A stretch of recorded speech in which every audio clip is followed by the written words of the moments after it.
I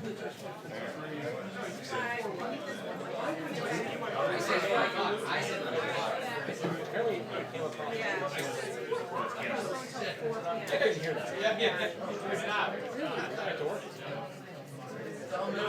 Yeah.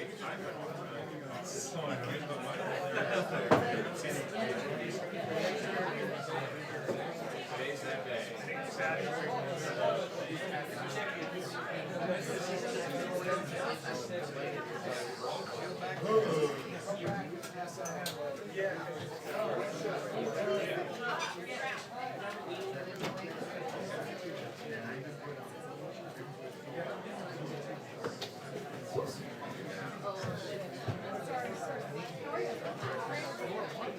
Yeah, no kidding.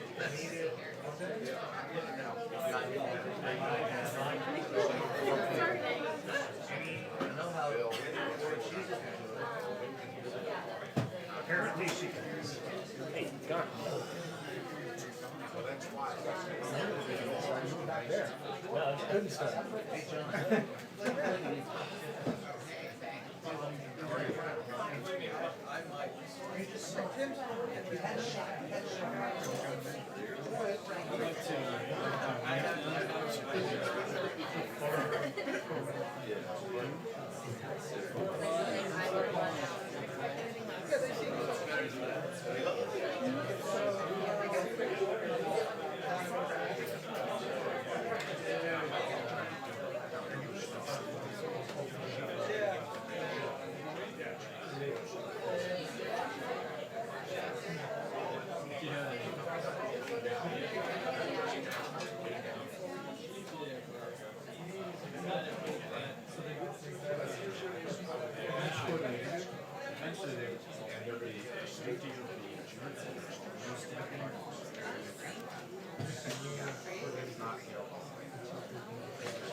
yeah.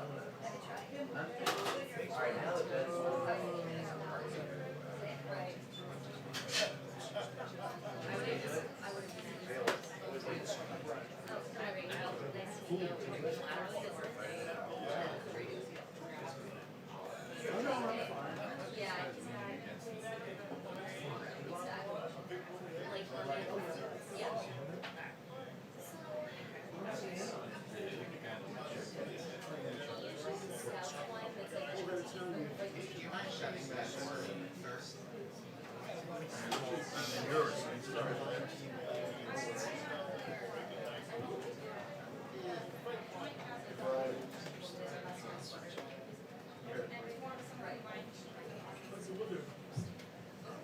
It says the real fuel.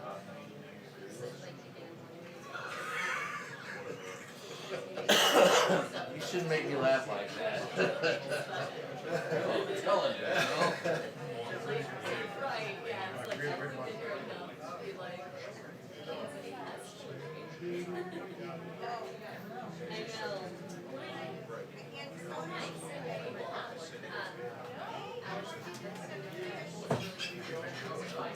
Yeah, yeah, I'm radiating heat right now.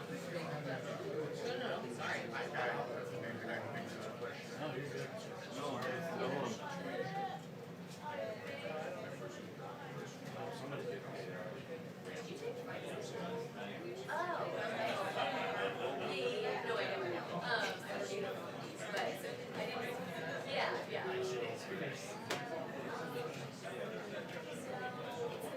Somebody said,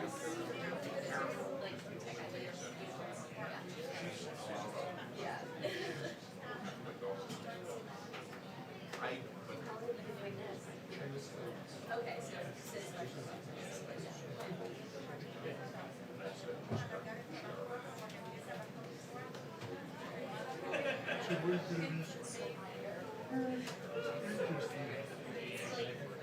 so no, I'm used to not so I'm just like, I was for a month and a half when Furman was on maternity leave. Yeah. And so, it's so funny, I was like, well, winter still, and then this time I was like, oh, it'll probably be spring, it'll be nice, and I'm like, oh, it's so hot. I'm like not used to the heat. Like, I don't know anyone like heroic effort because I don't know how to work. Like we're blizzard on the taking it at the end of the day, and they're like, what? I'm like, yeah. It's like the same. I don't want to go to get involved.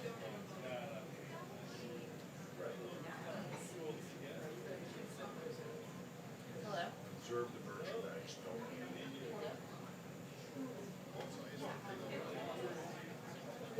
Hey, how are you? I'm in the briefing room right now, looking at your team adding. Yeah.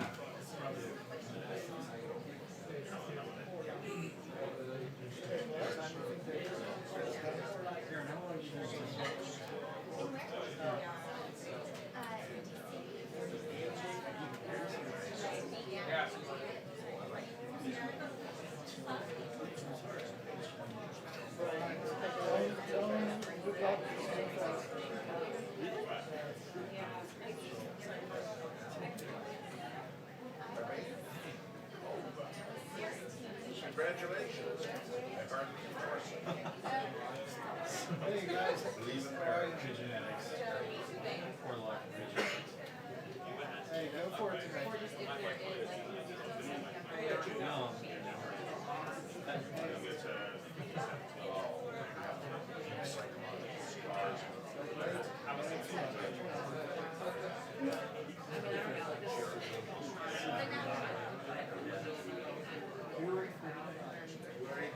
You're waiting for the whistle up on the block. I see the Christie's around.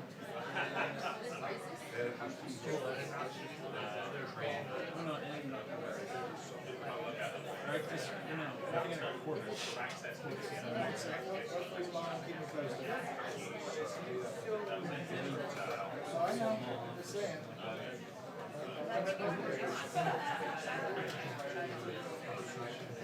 So I'm an hour. Okay, so the meet starts at 11?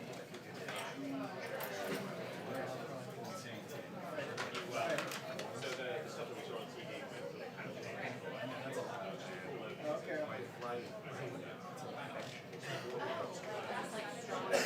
We look all what we do is these stuff. Yes, type in like a single letter.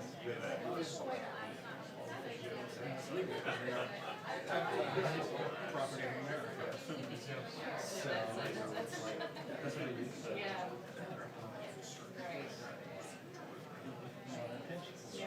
I might be able, they're swimming, both of them are swimming butterfly. It's always the last. Okay.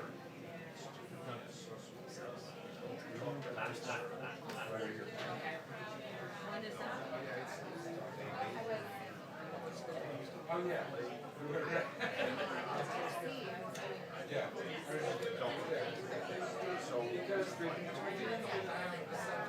Is there like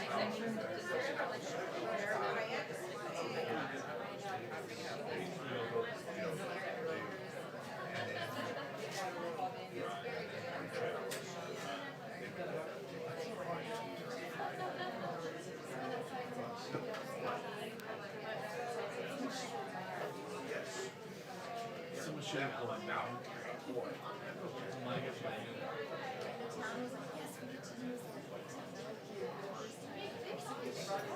Is it the same excitement as like when I have to use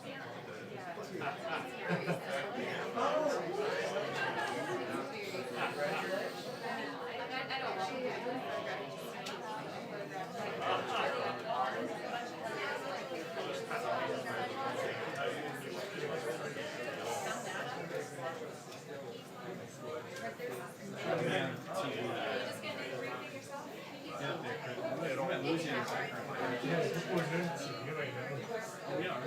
Right now. Great. We're gonna make briefings great.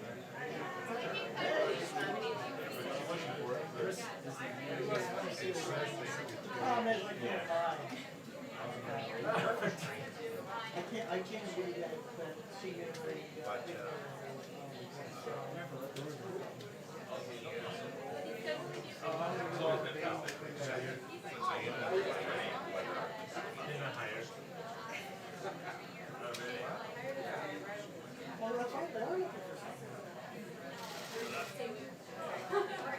Sorry.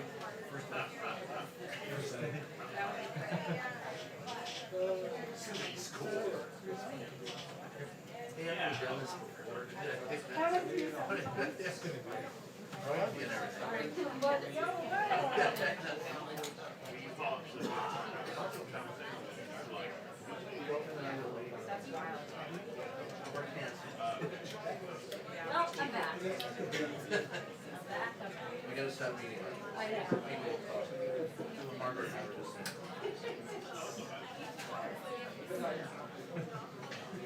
Two minutes. Is it gonna be canceled or like? I will.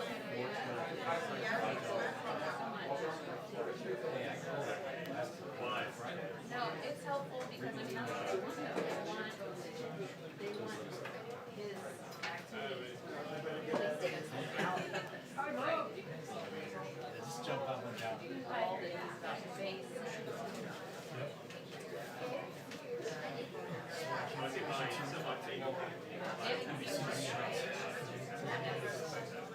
That's part of the censorship.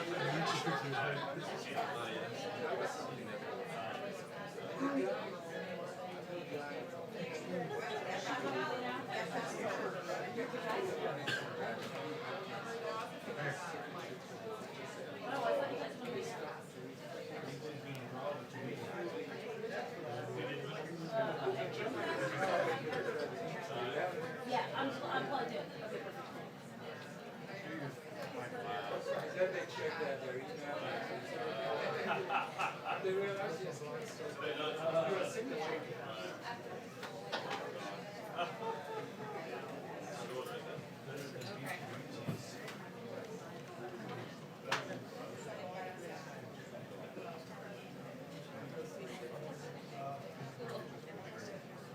Okay, so now it seems like we saw the capital crisis.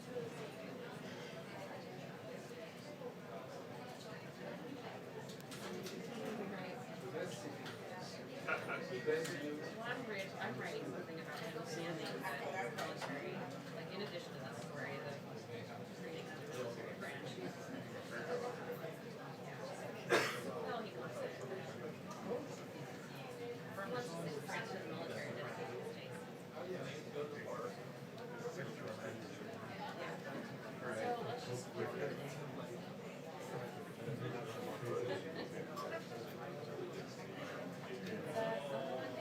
Alright, I'll talk to you later.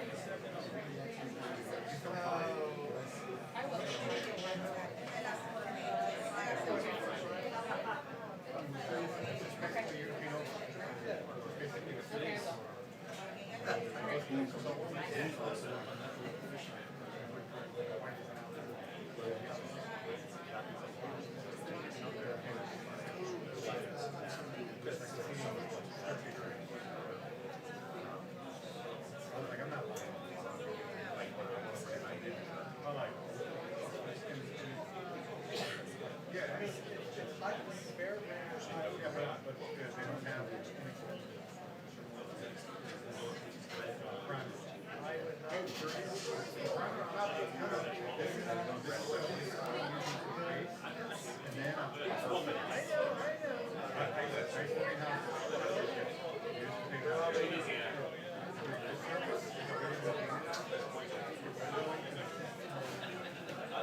Thursday, 11 a.m.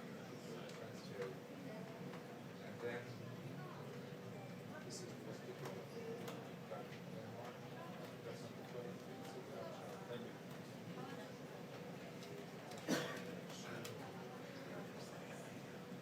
Thank you.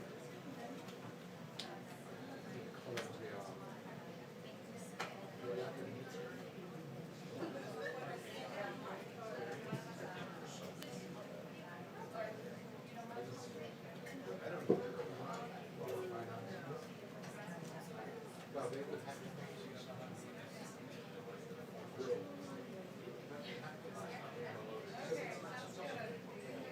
and they tell me that they have, again, I so far they Yes.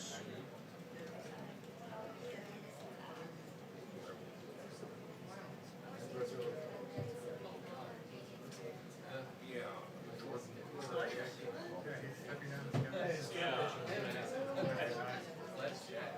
Yes, I am. Wouldn't be surprised.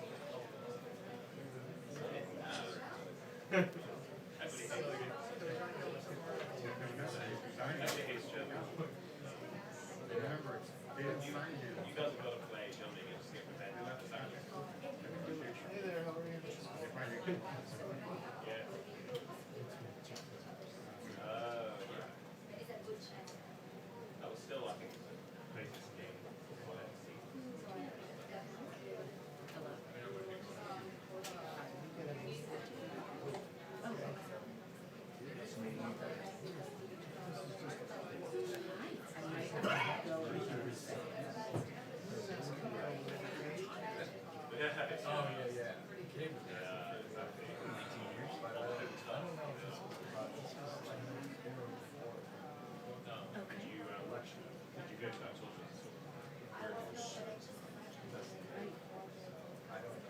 They passed them all. I'm sorry, what'd you say?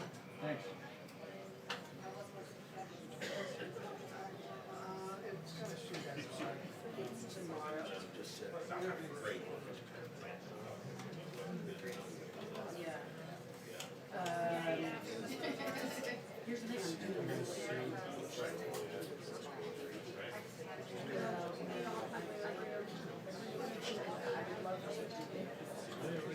Yeah, yeah, let me, I would love to do it, I'd love to do it, let me play it right out. Let me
process it. What an entire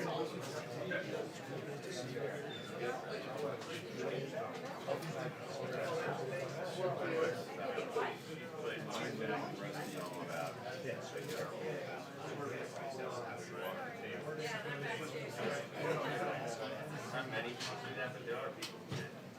They didn't take a car, not to take a car. I would know. I would know.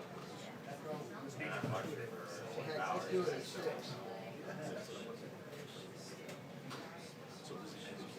There's an edit, yeah, and I don't know what that is.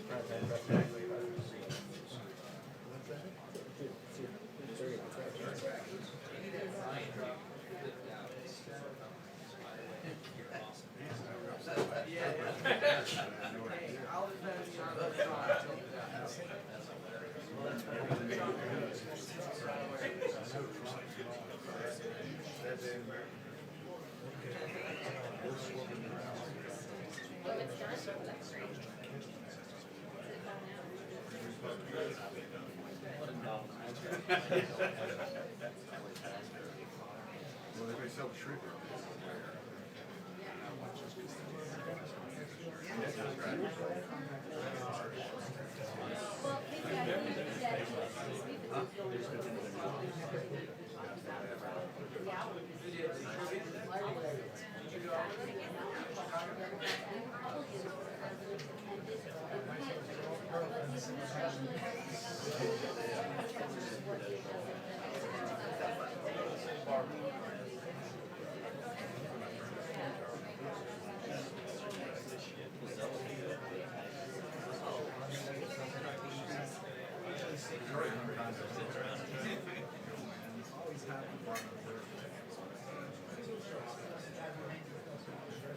So Casey, a little bit of a preview of what I think is going to be from Sarah Sanders, when she does in fact want to. Bottom line, I think is that's why the president doesn't do what Lucy Graham has said he has the ability to do. And this policy now, after all, the president said the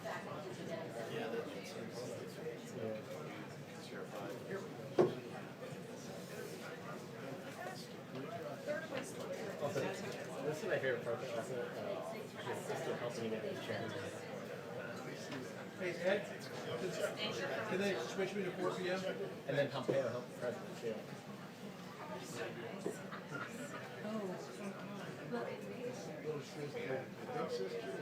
Little,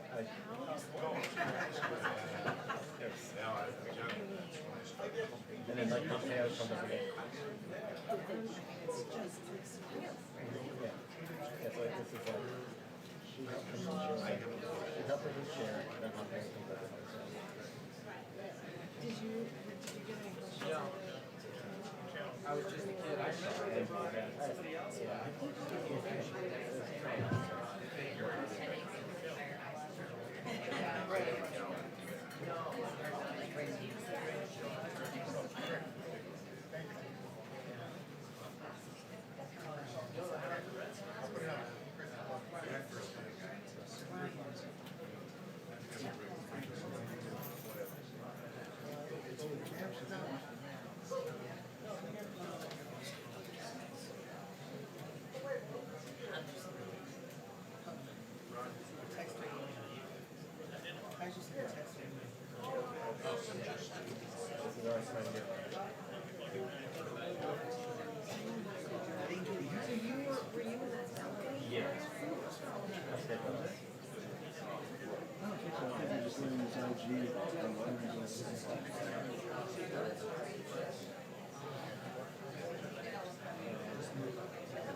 It was like a perfect Saturday.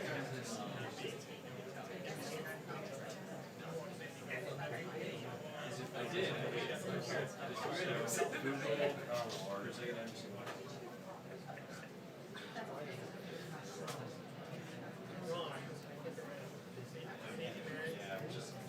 Yeah. Oh, so let me see if I have some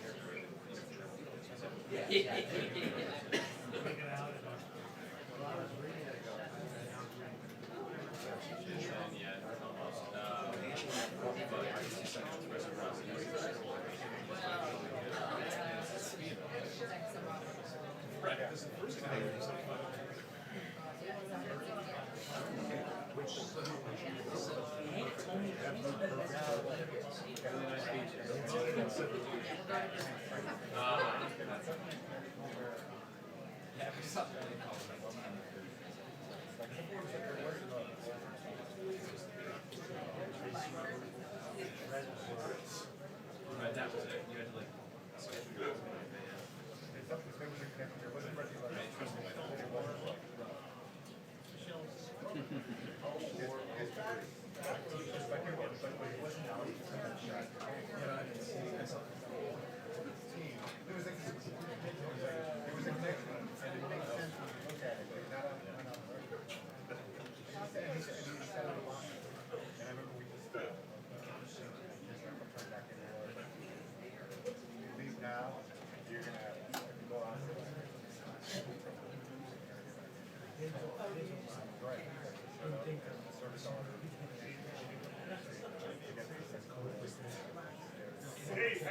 I did.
were doing that, I guess.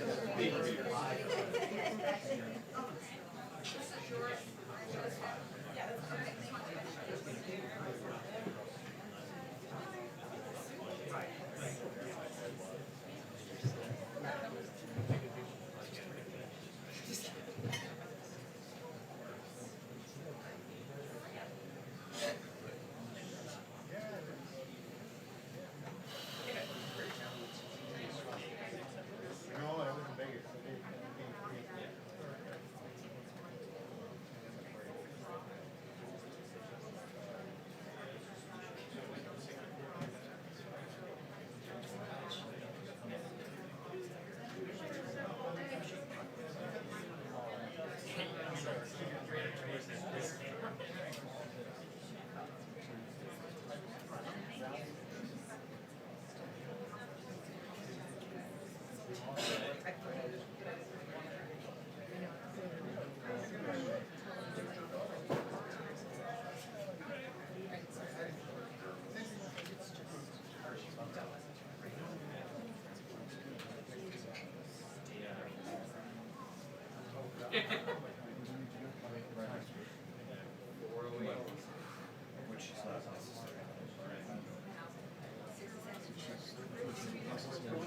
You got the first half done. Five-ish.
Yeah.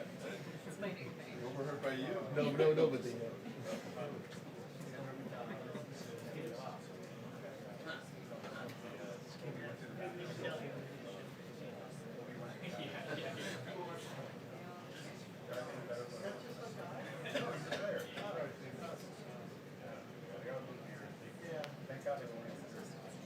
Major, you got 1 minute.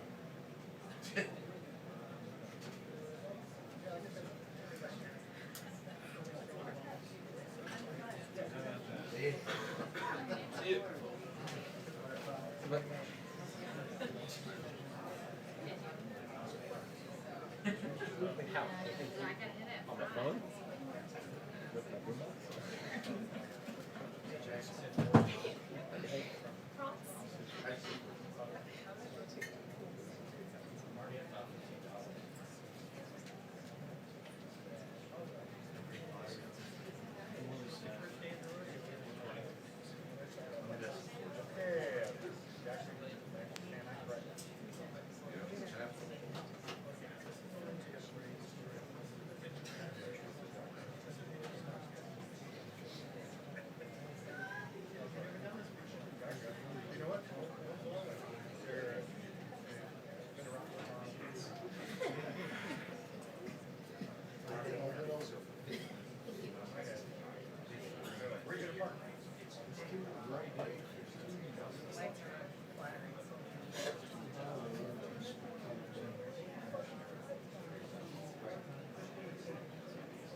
they change the windows to pay stuff depending on the time of day. Yeah. Cars, they think you're buying out. They do that. You could look outside, just look for it. The sushi place. Oh, everything was talking about. Oh, you did that.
Slide it over.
Let it.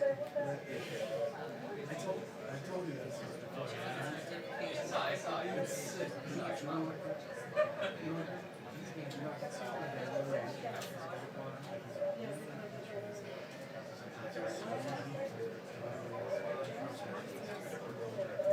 You're not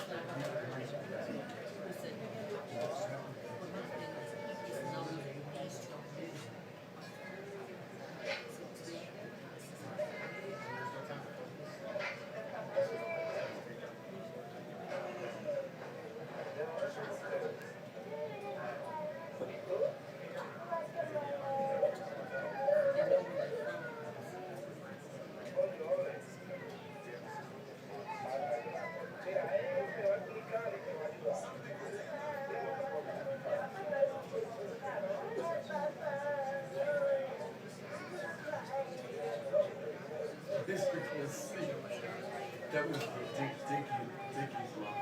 That was good. Hold on. Wait. And there was one right before that. Right in that single spot. Where it's like one sentence and then it's one sentence. Wow.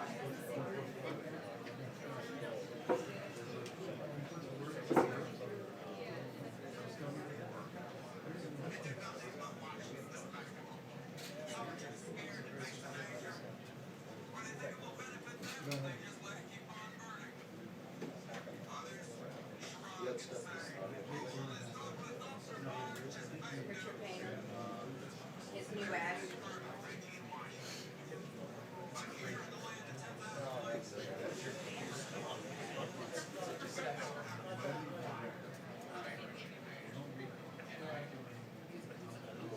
You know,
It hasn't finished yet.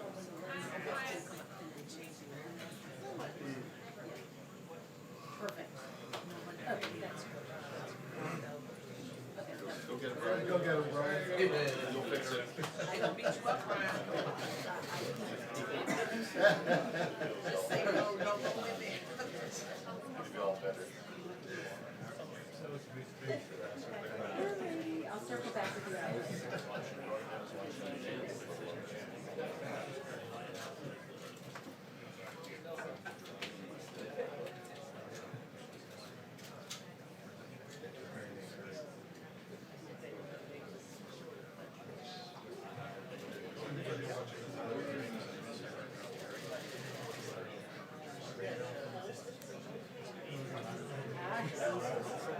I do think we should try those things. Even if I have to. Like that track. It's great.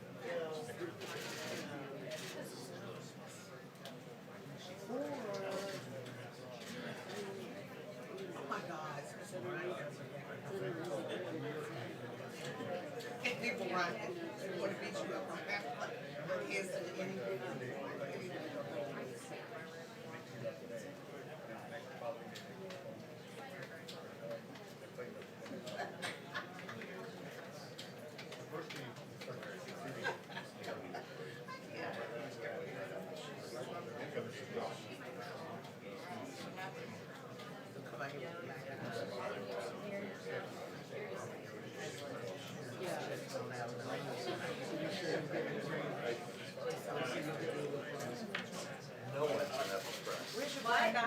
No one's been up for price.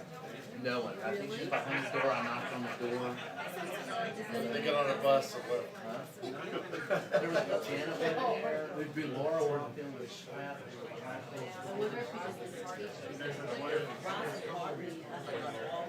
And the last word I heard was, "We'll know she's there when she walks in." Of course we know that. You're right, right, you're right. I don't know where she came from, I don't have Hey, Brian, Yeah. Brian, next time you go see him, don't wear shoes. Pardon? Next time you go back, don't wear shoes. Next time I go back there, I'll take off my shoes. Yeah, right. That'll scare them out. I think that's what we're doing. Yeah. I knocked on the door, nobody answered. Laura went back with Schlatt, closing the door, I was walking up. And the only thing they said was, "You're when she comes back." And then there was no one express order. So I said, "Well, I bet it's on the orders." Yeah, they play the football.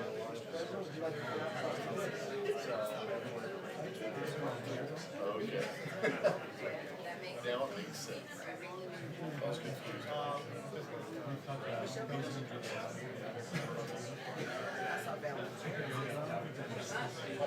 Brian's going back, Secret Service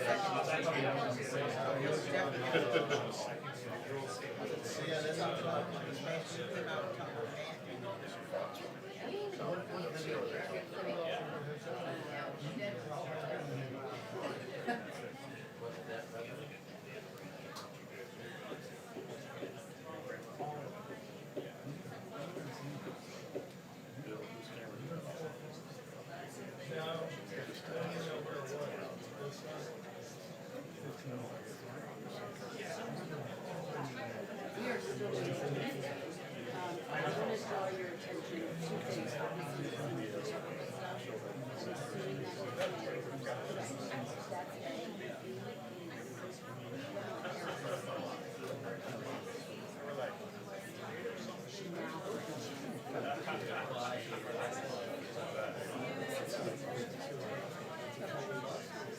We had nothing.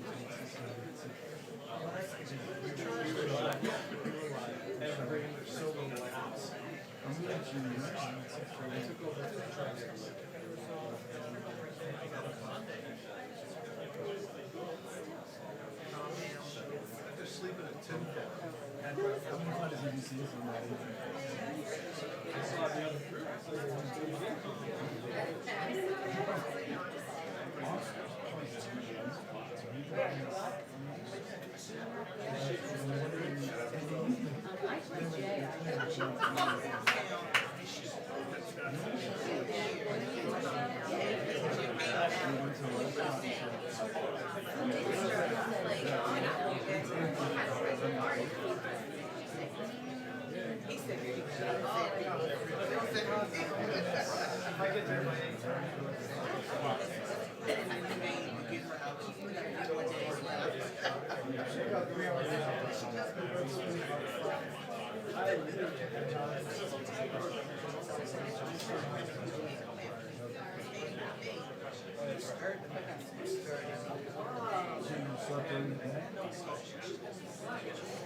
Tell the guy you're not I'm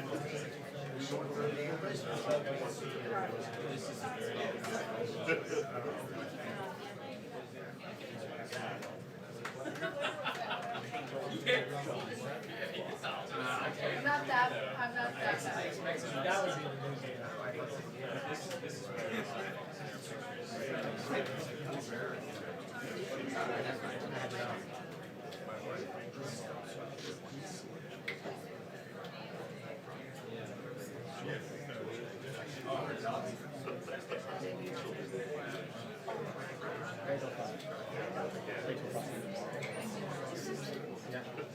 Nielsen saying something. Nielsen's great.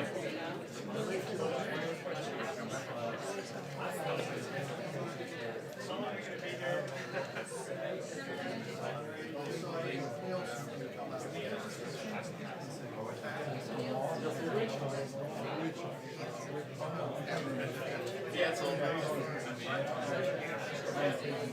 Hey, John, we took a look, you get that.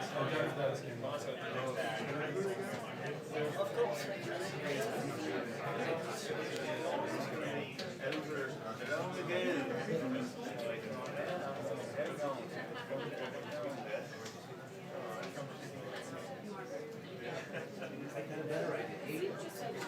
You get the briefing.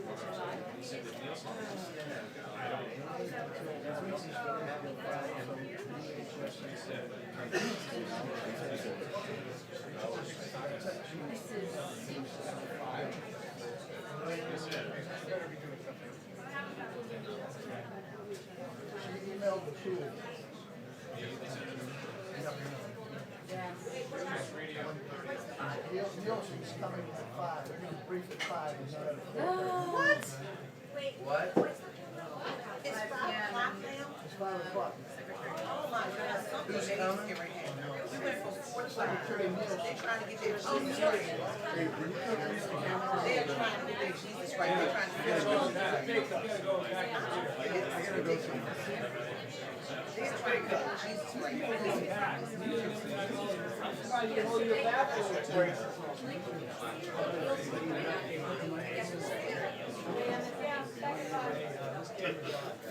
Say, I hear you.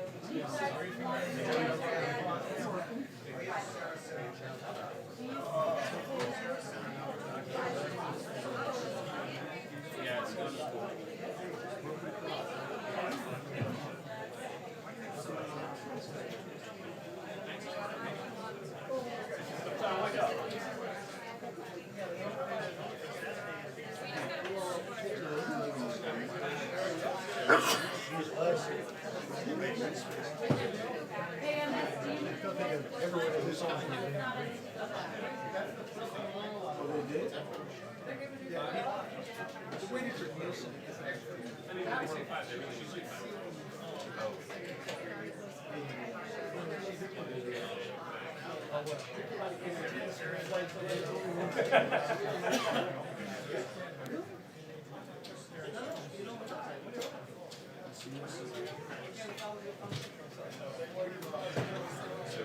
Doesn't come up that fast.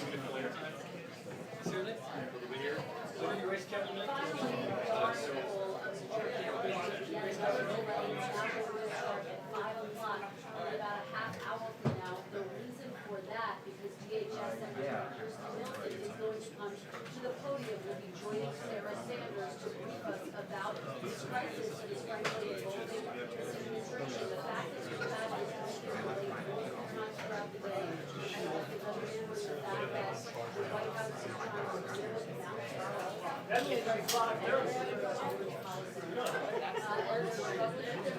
of Secretary Wilson, taking the lead in answering our questions.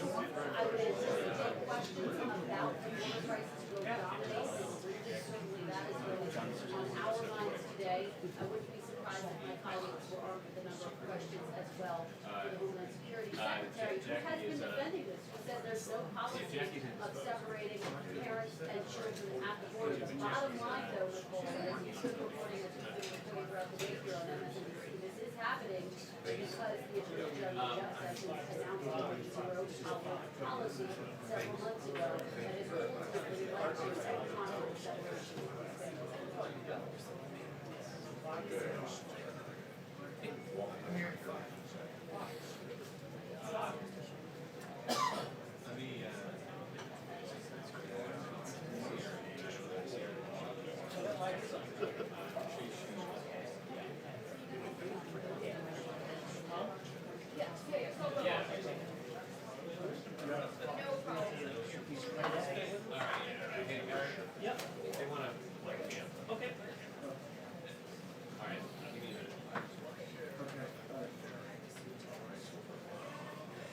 Sorry for making you do it.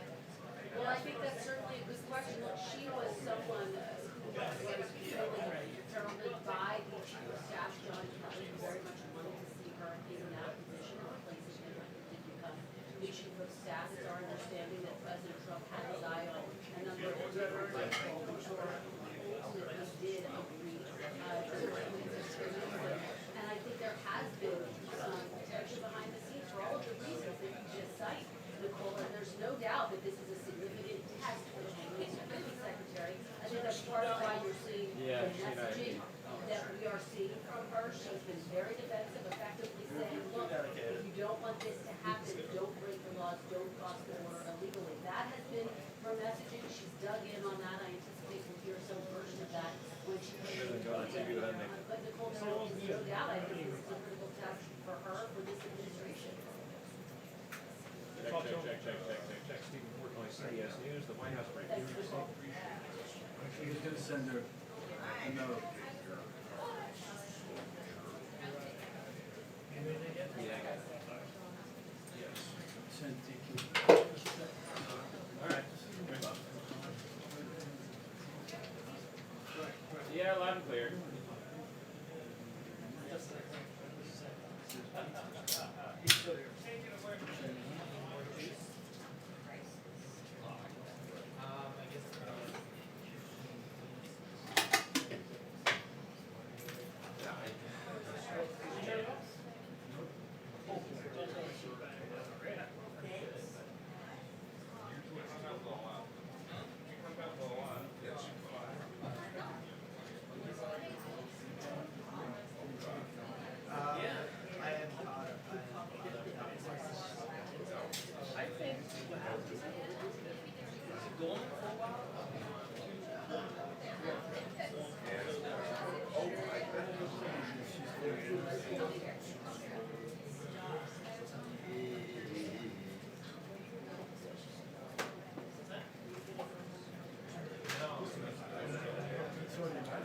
No, he was out in the dog leg. I just saw him 2 minutes ago. Yeah.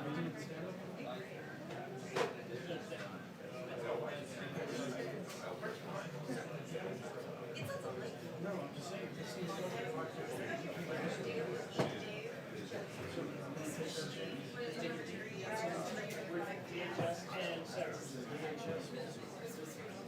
okay, fine, we'll stay in the custody.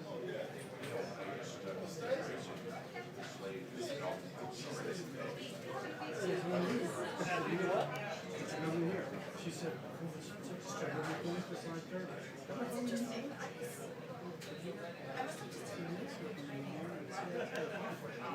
Take that chance. You know what? So it's after.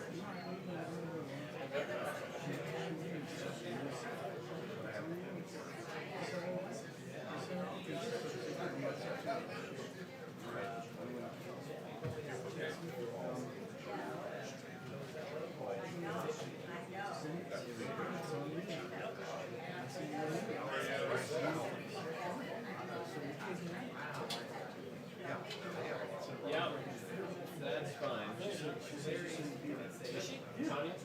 Yes.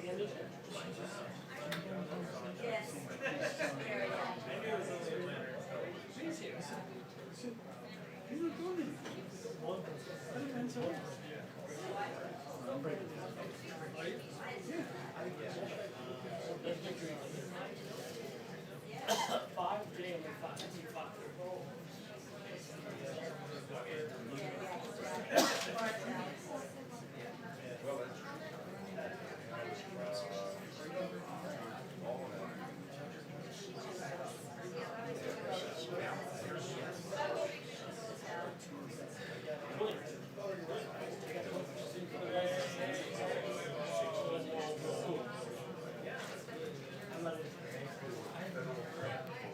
Let's see where he is.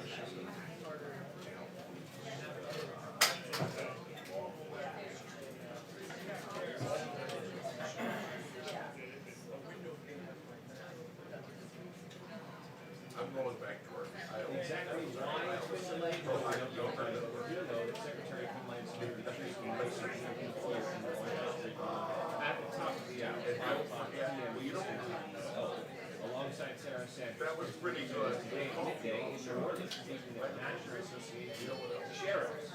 She and Attorney General Sessions both gave remarks there, and they both gave a vociferous defense of the administration's policy of prosecuting those who come into the country outside the proper ports of entry, and that prosecution policy has led to the separation of children from their parents at the border. The Secretary is expected to take many questions from reporters here.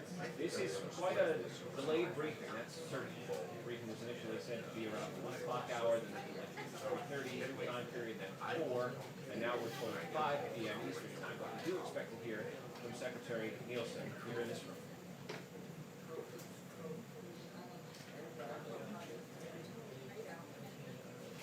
That's right. Secretary Nielsen will have an opportunity to take reporters' questions on a policy for which she offers no apology. In fact, in New Orleans today, she said it's time to end lawlessness, end the get-out-of-jail-free card. She says that this policy is meant to send a message, essentially, that illegal immigration will not be tolerated. It'll be interesting to see how she responds to the questions about the impact of the policy. Her counterpart, the Attorney General, a member of the Cabinet, said today that no one wants to see children separated from their parents. And in fact, her boss, the president, said he hates the policy, and yet it is the policy of this administration to prosecute people for the misdemeanor crime on first offense of improperly crossing into the country outside the port of entry. And as a result of those prosecutions, that is what is leading to the separation. It's interesting that this is a policy that this administration has undertaken in the last several months, differing from the past practice. It follows on the end of catch and release. The administration's position is to say these are the laws on the books. And they have been on the books for some time. In fact, I looked at the book for the weekend. This particular statute has been on the books since 1952. But there have been a dozen presidents since the Truman era. And this is the first president of America who has enforced it to this extent.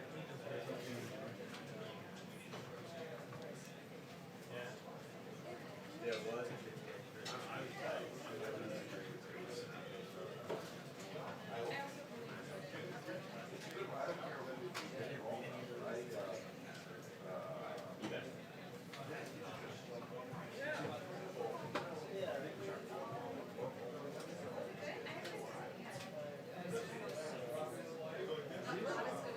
Yeah. Pete's coming in. Just like train cameras. It doesn't work. Can't work. Smaller. Too technical. You bet.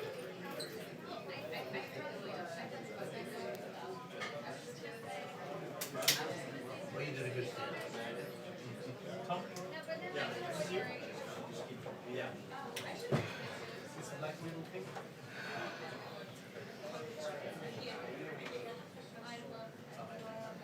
Thank you, sir. You got a wireless for correspondent?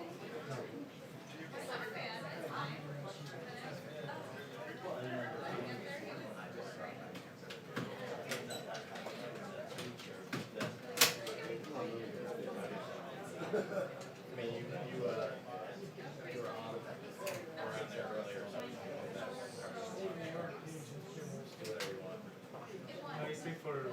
Yeah. Oh, what are you, out? Out at 5, 10 to.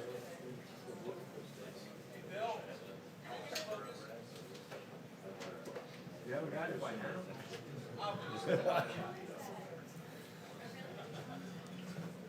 Audio check 1 2 3 4 1 2 3.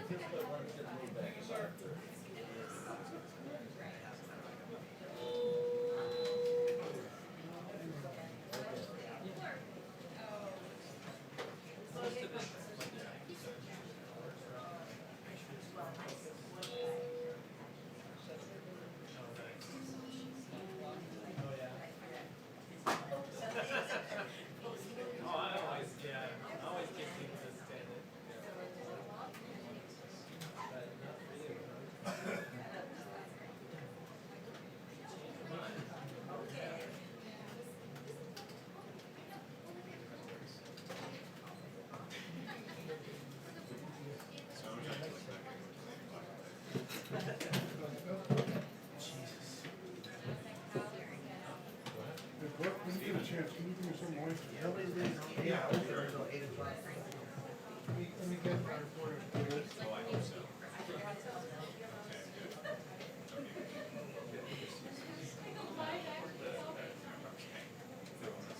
40 seconds, I figure it. Yeah, I guess I gotta get out of here too. We gotta keep it. If I get that plug in. Phone or is it? Can you hear me? Next one. I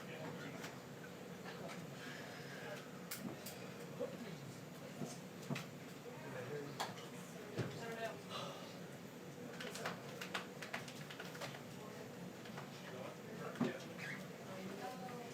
Hi, can you hear me? Yes, can you guys hear me?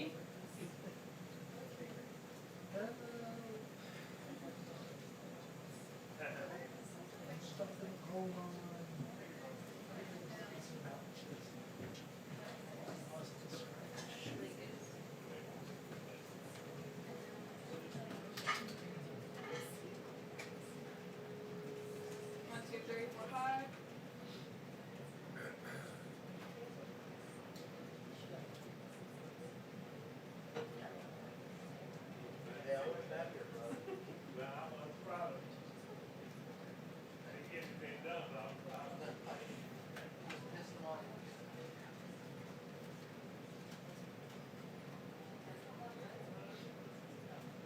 Well, clearly, Jake, she at least doesn't want to take questions from reporters by herself up here in this room on these conflicting stances that we've seen from the administration over this policy in recent days. As we reported earlier, they've really been all over the place, contradicting each other in certain circumstances over this, and now this briefing has been delayed because Sarah Sanders didn't want to take the questions by herself. She wanted the Department of Homeland Security Secretary, Kirstjen Nielsen, someone who has been a subject of fierce criticism over this, to come up here and answer reporters' questions. Now, that's noteworthy because Kirstjen Nielsen was in New Orleans just this morning giving that speech where she was defending this policy after just yesterday she said on Twitter that the policy didn't even exist. We had a hint that this was coming. The briefing was delayed from 1:15 to 3:30, then to 4, and then at 4:30 we got a note from the press secretary saying it was going to be delayed so Nielsen could come out here and answer reporters' questions on that zero-tolerance immigration policy.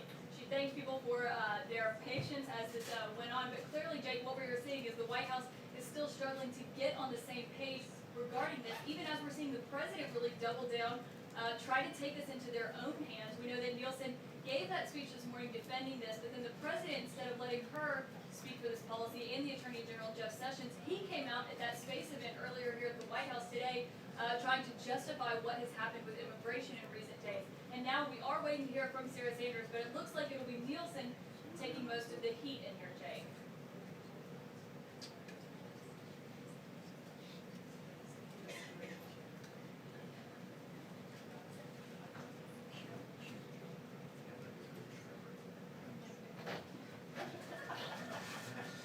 Thanks. Hi. Hey. What's up, folks? We're supposed to make a pun about the temperature outside.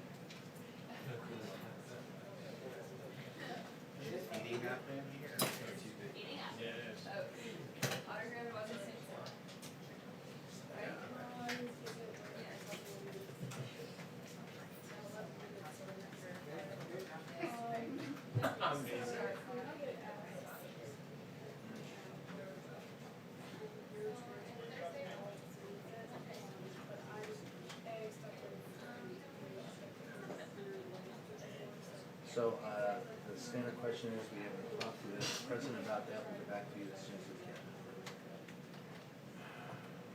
The president's already addressed the issue several times.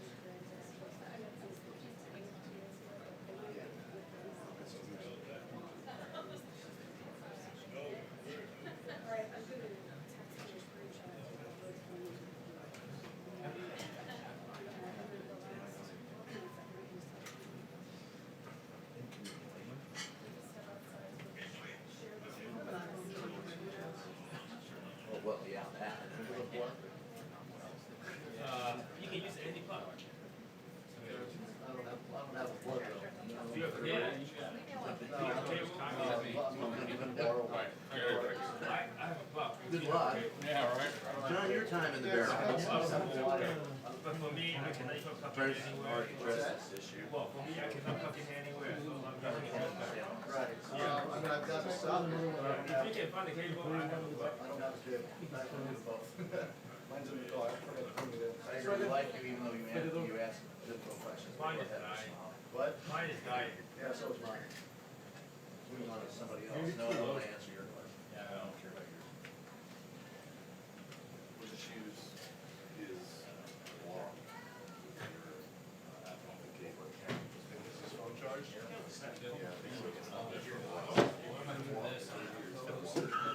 Yeah, 95%. I've got a son.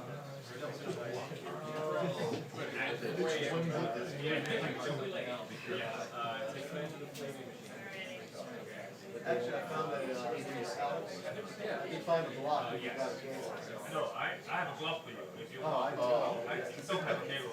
I'm using it myself. Good, thanks, Alex.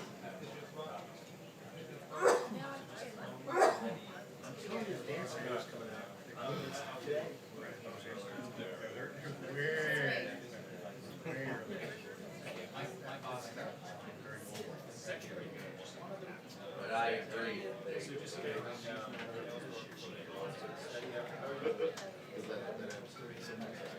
Especially after this. Well, I hope you get good results for your test. But otherwise, Oh, well, I hope, hey, well, I still hope so. I do now. Oh, man.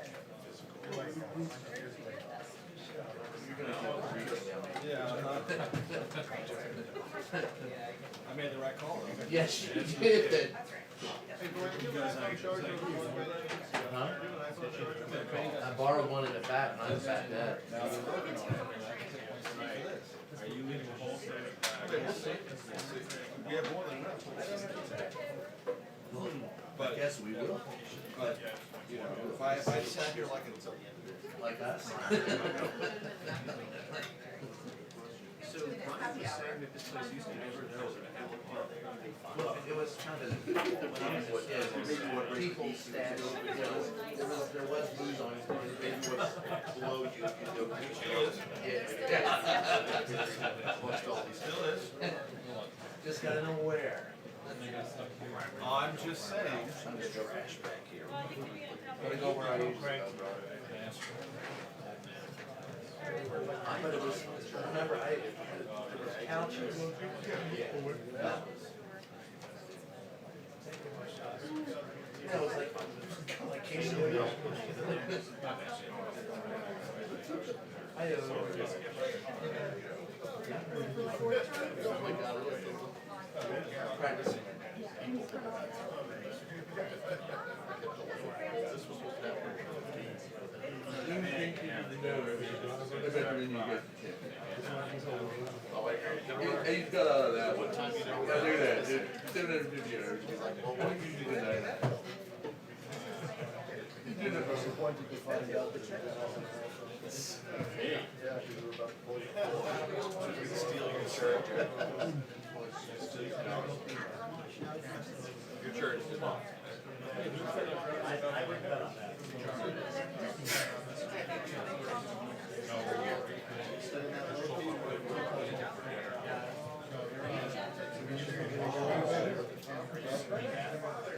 She might make the cut, she might not.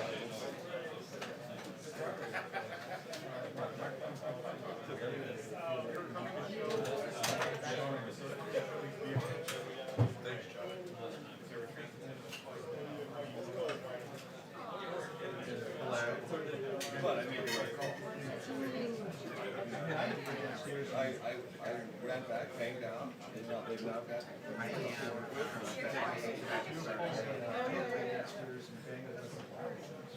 Yeah.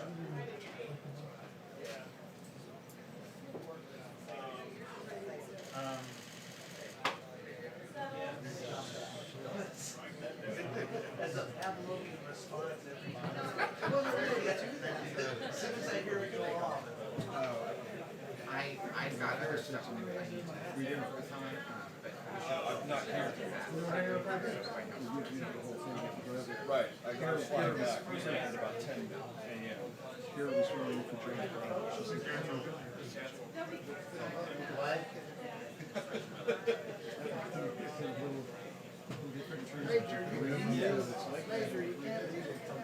It's like, yeah. You just watched me. You're currently watching me. I left with purpose. And the purpose has now been carried to its necessary conclusion. If you have any more questions for me, submit them to Over email. so this was what I was doing the other day. You're from the beach. You're from the phone. I told him, "Don't do that." And he threw me out there. Third time's a charm.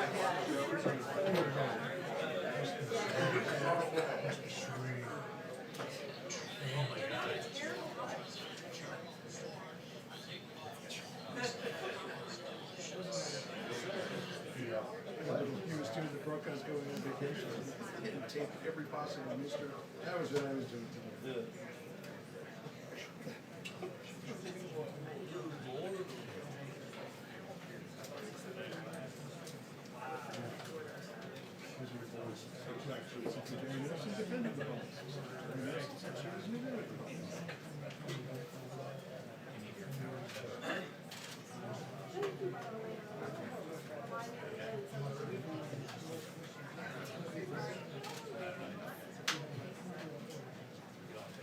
How are you, doctor?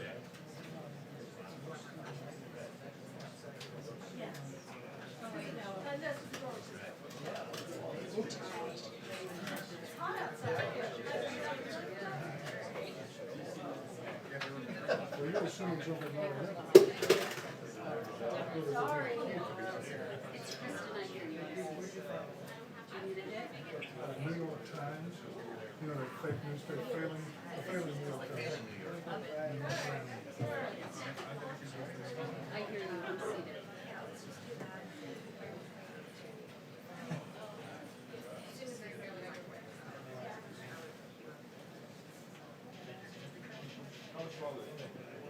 Seems to feel worried.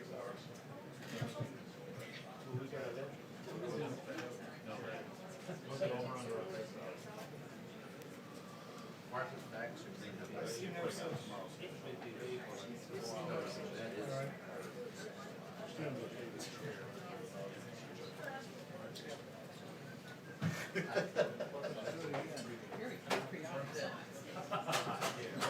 Push your email. Here you go, you have this rich everybody waiting on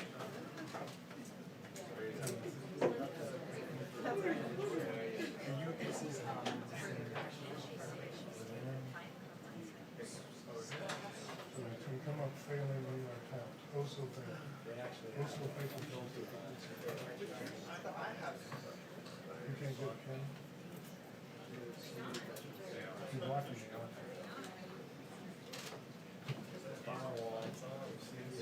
Oh, yeah. Good? Hey, Tom. You got me? You're trying to, you're trying to block out, or you're seeing the One, two, three, four, five, six, seven, eight, nine, 10.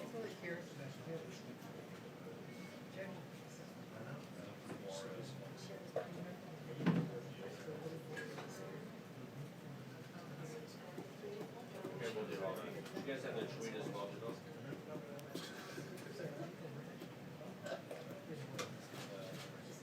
Yes.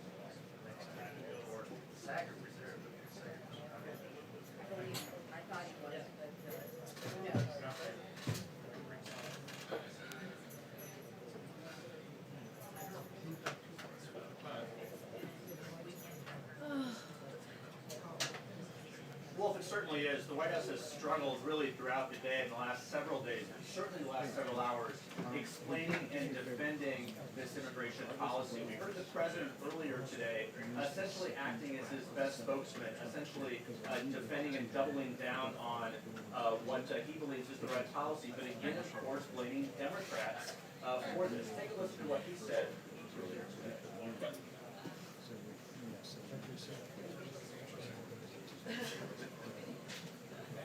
Use that regardless.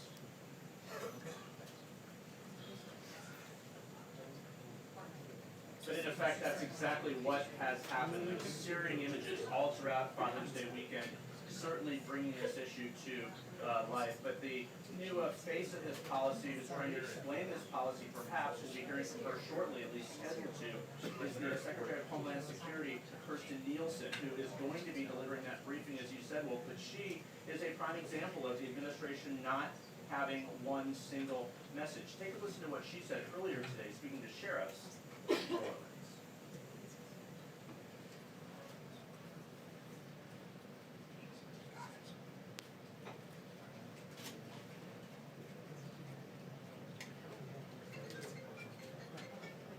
So talking there about prosecuting you, but that is an entirely different message than what she was tweeting out on Sunday. We'll take a look at this tweet from the secretary. It said this. It said, "We do not have a policy of separating families at the border, period." So certainly a disconnect on several levels as criticism is coming in from across the board, from Republicans on Capitol Hill, Democrats of course, but it is the words of the former First Ladies, particularly Laura Bush, saying it's simply inhumane, and calling on leaders to do better about this. But what has been transpiring here in the White House briefing room certainly speaks to the fact that the White House has struggled to answer these questions. White House Press Secretary Sarah Sanders initially scheduled to be here at 1:15, about 4 hours or so ago. That was delayed till about 3:30, the White House press briefing. Not entirely unusual, but certainly speaks to a sign that they are having meetings. And indeed, they were having meetings inside the West Wing here, I'm told, with the president, with Secretary Nielsen, who flew back from New Orleans, and others. Then the briefing was supposed to be at 4 o'clock. That was delayed again until 5 o'clock. So Wolf assigned the administration trying to perhaps explain this, trying to perhaps move on beyond this. We have no sign here, no sense at all that the administration is backing away from its policy here. But even supporters of this president, Wolf, certainly raising questions, saying it is not a good look for the president. And we know the president, a big watcher of television, of course, he's seen these images as well. I'm told he's not pleased. We'll see what the secretary says when she comes out. Wolf? Indeed.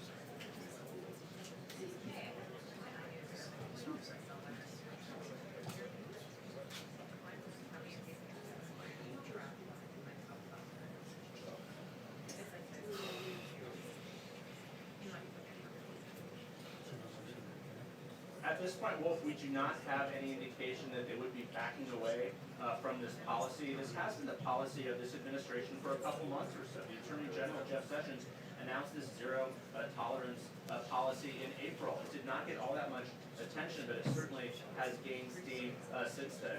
We do not have an indication if they are going to change their policy, but indeed, we should point out this is something the president can do. Even though White House officials have repeatedly blamed Democrats for this, it is simply a Trump administration policy.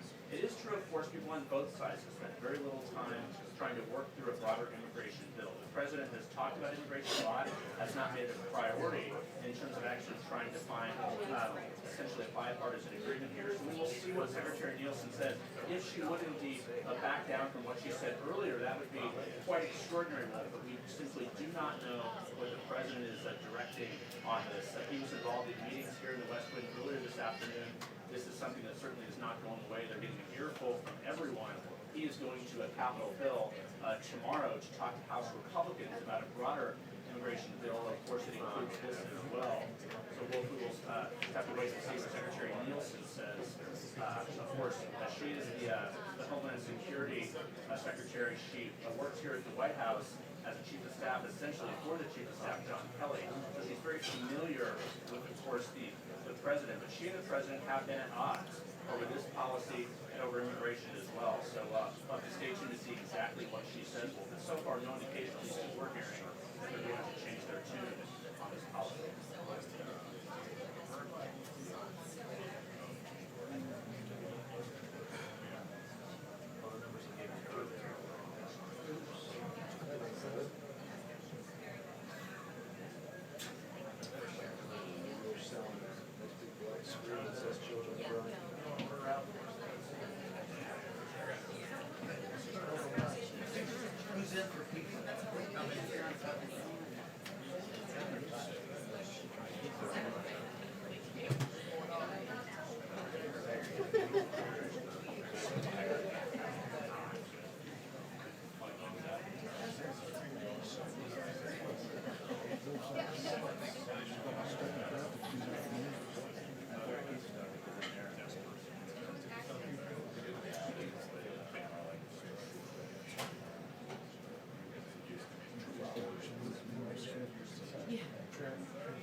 I've noticed that some shuts down. It seems to let you know.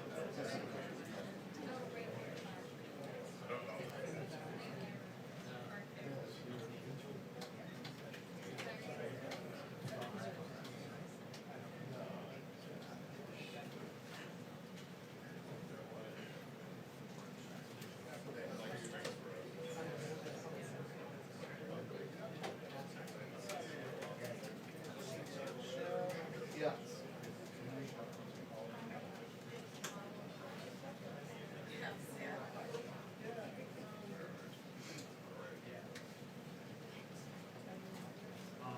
What's up with sharing? Okay. Just like this?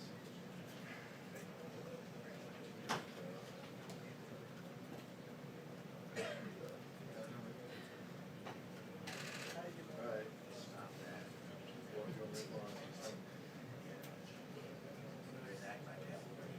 Okay. Yep.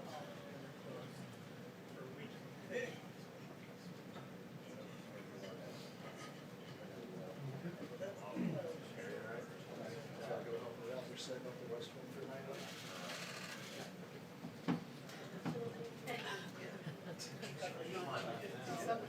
Stop it.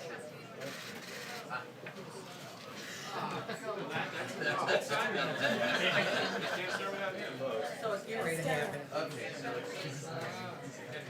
this is encouraging. 30 minutes, guys.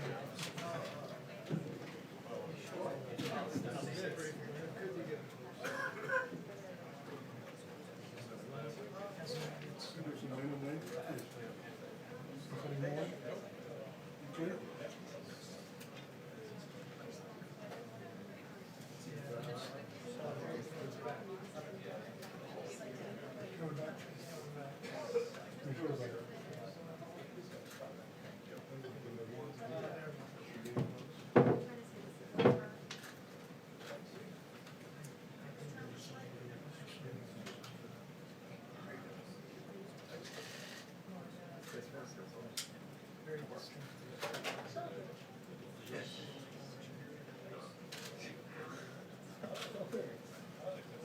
Thanks for the suggestion, sir. Well, we can-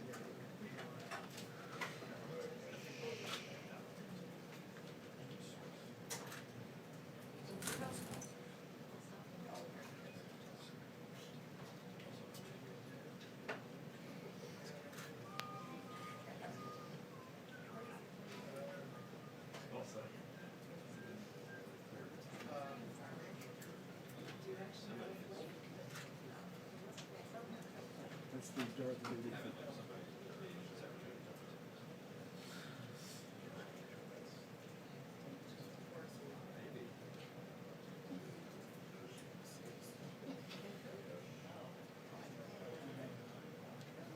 You have a lid.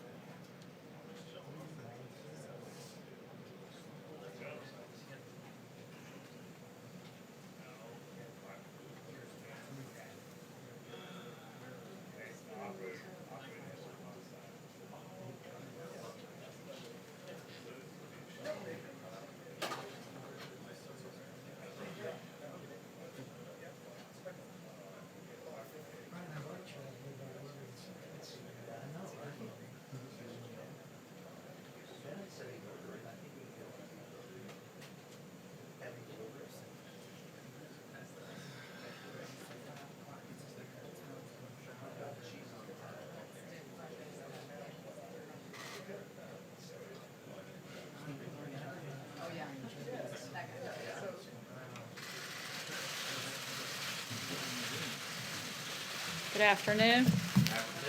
Thanks for your patience.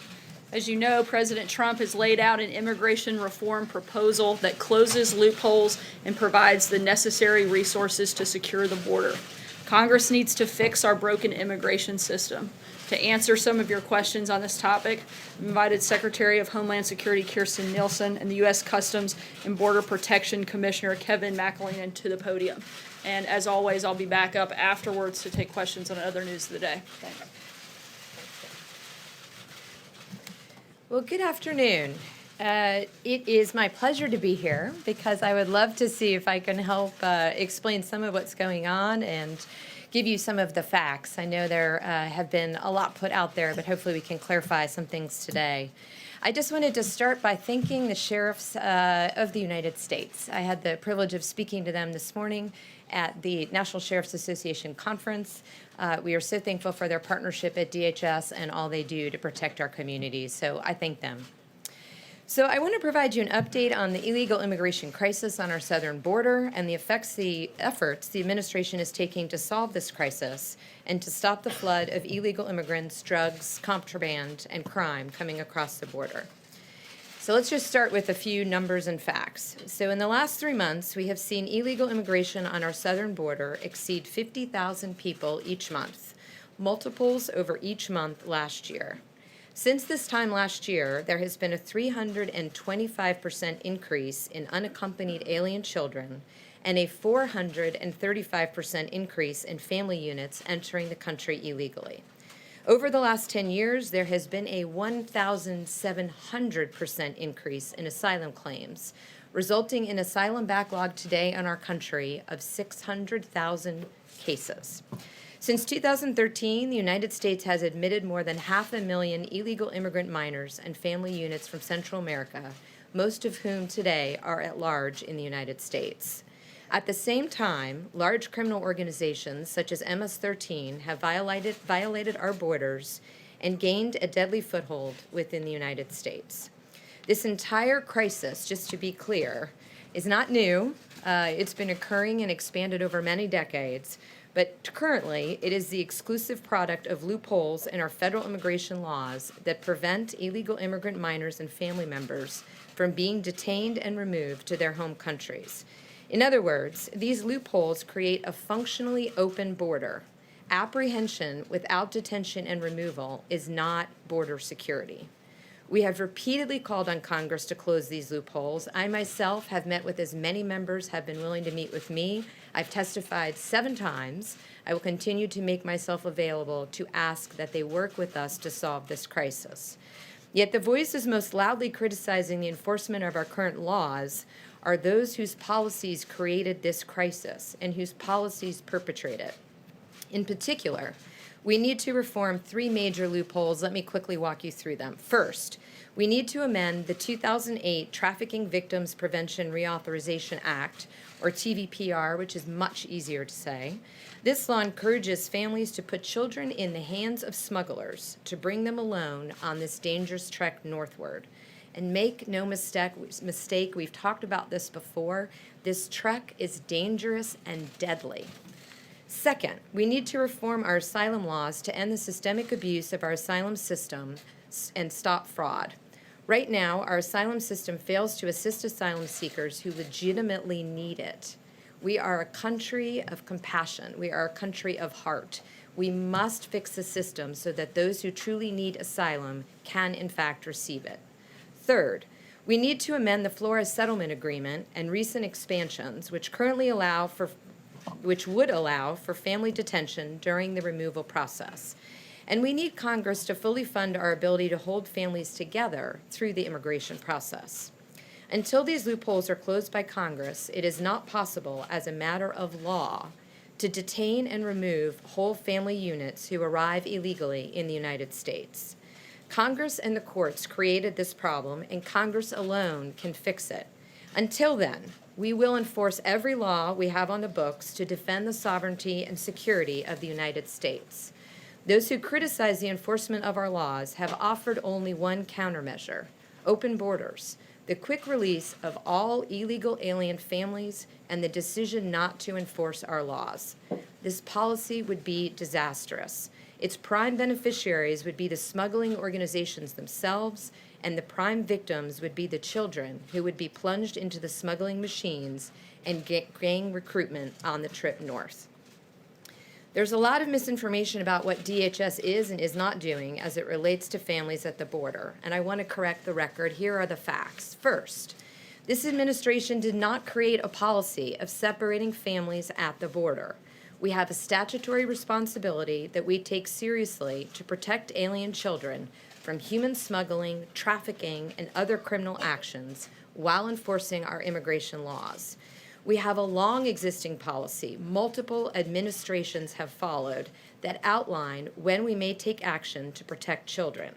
We will separate those who claim to be a parent and child if we cannot determine a familiar or custodial relationship exists. For example, if there's no documentation to confirm the claimed relationship between an adult and a child. We do so if the parent is a national security, public, or safety risk, including when there are criminal charges at issue, and it may not be appropriate to maintain the family in detention together. We also separate a parent and child if the adult is suspected of human trafficking. There have been cases where minors have been used and trafficked by unrelated adults in an effort to avoid detention. And I'd stop here to say in the last 5 months, we have a 314% increase in adults and children arriving at the border fraudulently claiming to be a family unit. This is obviously of concern. And separation can occur when the parent is charged with human smuggling. Under those circumstances, we would detain the parent in an appropriate secure detention facility separate from the child. What has changed is that we no longer exempt entire classes of people who break the law. Everyone is subject to prosecution. When DHS refers a case against a parent or legal guardian for criminal prosecution, the parent or legal guardian will be placed into the U.S. Marshals Service custody for pretrial determination pursuant to an order by a federal judge, and any accompanied child will be transferred to the Department of Health and Human Services and will be reclassified as an unaccompanied alien child. That is in accordance with the TVPRA, a law that was passed by Congress, and a following court order, neither which are actions the Trump administration has taken. And let's be clear, if an American were to commit a crime anywhere in the United States, they would go to jail and they would be separated from their family. This is not a controversial idea. Second, children in DHS and HHS custody are being well taken care of. The Department of Health and Human Services Office of Refugee Resettlement provides meals, medical care, and educational services to these children. They are provided temporary shelter, and HHS works hard to find a parent, relative, or foster home to care for these children. Parents can still communicate with their children through phone calls and video conferencing. And a parent who is released from custody can be a sponsor and ask HHS to release the child back into their care. Further, these minors can still apply for asylum and other protections under U.S. immigration law if eligible. We take allegations of mistreatment seriously, and I want to stress this point. We investigate, we hold those accountable when and if it should occur. We have some of the highest detention standards in the country. Claiming these children and their parents are treated inhumanely is not true and completely disrespects the hardworking men and women at the Office of Refugee Resettlement. Third, parents who entered illegally are, by definition, criminals. Illegal entry is a crime as determined by Congress. By entering our country illegally, often in dangerous circumstances, illegal immigrants have put their children at risk. Fourth, CBP and ICE officers are properly trained to care for minors in their custody. DHS and HHS treats all individuals in its custody with dignity and respect and complies with all laws and policy. This reinforces and reiterates the need to consider the best interest of the children and mandates adherence to established protocols to protect at-risk populations, to include standards for the transport and treatment of minors in DHS and HHS custody. Additionally, all U.S. Border Patrol personnel on the southwest border are bilingual, every last one of them. They are directed to clearly explain the relevant process to apprehended individuals and provide detainees with written documentation in both Spanish and English that lays out the process and appropriate phone numbers to contact. And finally, DHS is not separating families legitimately seeking asylum at ports of entry. If an adult enters at a port of entry and claims asylum, they will not face prosecution for illegal entry. They have not committed a crime by coming to the port of entry. As I mentioned, DHS does have a responsibility to protect minors, and in that case as well, we will only separate the family if we cannot determine there is a familiar relationship, if the child may be at risk with the parent or legal guardian, or if the parent or legal guardian is referred for prosecution. We have a duty to protect the American people, and it's one that I take very seriously. Here is the bottom line. DHS is no longer ignoring the law. We are enforcing the laws as they exist on the books. As long as illegal entry remains a criminal offense, DHS will not look the other way. DHS will faithfully execute the laws enacted by Congress as we are sworn to do. As I said earlier today, surely it is the beginning of the unraveling of democracy when the body who makes the laws, instead of changing them, tells the enforcement body not to enforce the law. I asked Congress to ask this week so that we can secure our borders and uphold our humanitarian ideas. These two missions should not be pitted against each other. If we close the loopholes, we can accomplish both. Before I take questions, I just want to ask that in your reporting, please consider the men and women of DHS who are dedicated law enforcement officers and who often put their lives at risk. Let's remember their sacrifice and commitment to this country. And with that, I'll take some questions. Yes? Secretary Nielsen, if you could, what you talked about there, DHS is no longer ignoring the law. You're calling on Congress to change the law. I mean, that is the big message here. Members of Congress on the Democratic side say that you are using children as a lever to try to get them to take legislative action. What do you say to that? I say that is a very cowardly response. It's clearly within their power to make the laws and change the laws. They should do so. Yes. Thank you. Have you seen the photos of children in cages? Have you heard the audio clip of these children wailing that just came out today? I have not seen something that came out today, but I have been to detention centers. And again, I would reference you to our standards. I would reference you to the care provided, not just by the Department of Homeland Security, but by the Department of Health and Human Services when they get to HHS. Is that the image of this country that you on out there, children. The image that I want of this country is an immigration system that secures our borders and upholds our humanitarian ideals. Congress needs to fix it. Yes. Mr. Secretary, I'd like to give you a chance to respond to Laura Bush. She had an op-ed. She says this is cruel. She supports an application of the law. Even the current First Lady, Melania Trump, has said we should be a nation of laws. We should do so with heart. Do you have anything you want to tell them? Do you believe they're misunderstanding the situation? Or do you believe there's any component of this policy, which as you've outlined, other administrations have done, but you're using in a way that is more intense and creates this separation issue? My response would be is calling attention to this matter is important. This is a very serious issue that has resulted after years and years of Congress not taking action. So I would thank them both for their comments. I would thank them both for their concerns. I share their concerns, but Congress is the one that needs to fix this. This policy is not, by your definition, in any way cruel. It's not a policy. Our policy at DHS is to do what we're sworn to do, which is to enforce the law. Yes. Just following up on Major's question there, former First Lady Laura Bush compared this to Japanese internment during World War II, one of the darkest stains in the nation's history. Do you believe that the effect of this policy, so not the law, but the effect of it on separating children from families in those specific instances is moral, is ethical, is it American? What I believe is that we should exercise our democratic rights as Americans and fix the problem. It's a problem. Let's fix it. Yes. How is this not child abuse? Which, be more specific, please. Enforcing the The law? images that Cecilia was talking about and the sounds that we've seen from these big box stores, the Walmarts, the other stores, when you see this, how is this not specifically child abuse for these innocent children who are indeed being separated from their parents? So I want to be clear on a couple other things. The vast majority of children who are in the care of HHS right now, 10,000 of the 12,000, were sent here alone by their parents. That's when they were separated. So somehow we've conflated everything, but there's two separate issues. 10,000 of those currently in custody were sent by their parents with strangers to undertake a completely dangerous and deadly travel alone.